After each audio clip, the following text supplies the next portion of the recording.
Type S are scouts. Now, each of these types has a couple different names. And one type is a military name because imagine we're in the anti-racist army. Right?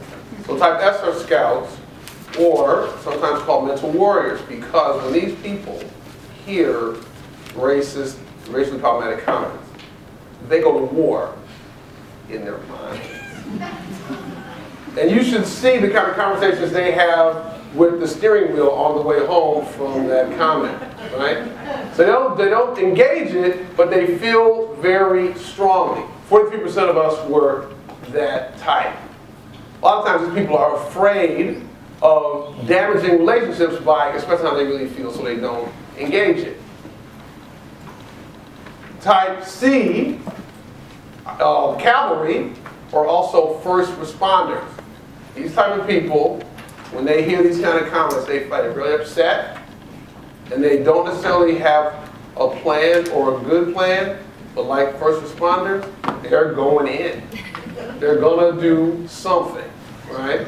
And they're doing something out of empathy and righteousness. It may or may not work, but they're going to do something, just like a first responder is going to go in no matter what. Okay? Type R are like the reservists. They sometimes get really upset. They sometimes don't. They sometimes engage. They sometimes don't. They're also called contextual players.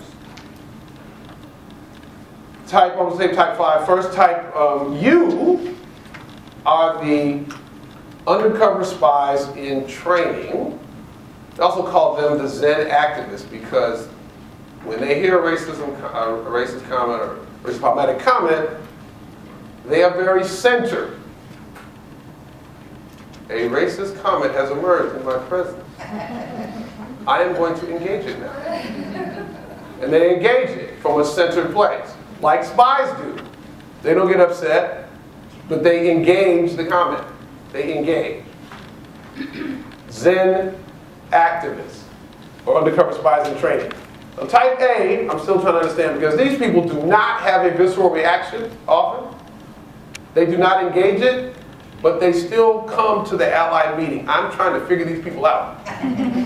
So, and they're the least frequent type. So each of these types have growth edges to think about, which we explain more in the workbook on the website. We need to accept that there's all types, and people can learn from each other. So for example, the scouts and the cavalry might need to experiment with themselves and say, what would happen if the next couple times for the scouts, they engage, and for the cavalry, they ask a question. The scouts might need to engage by asking a question instead of saying nothing, whereas the scouts might need to do something different, right? They can learn from each other and perhaps increase their effectiveness. The reservists can think about, if I look over a track record of the last year, how many times did I engage? What happened? What sometimes I didn't? Why? They can look at their own behavior pattern to learn from that, right? So every type has things they can learn from.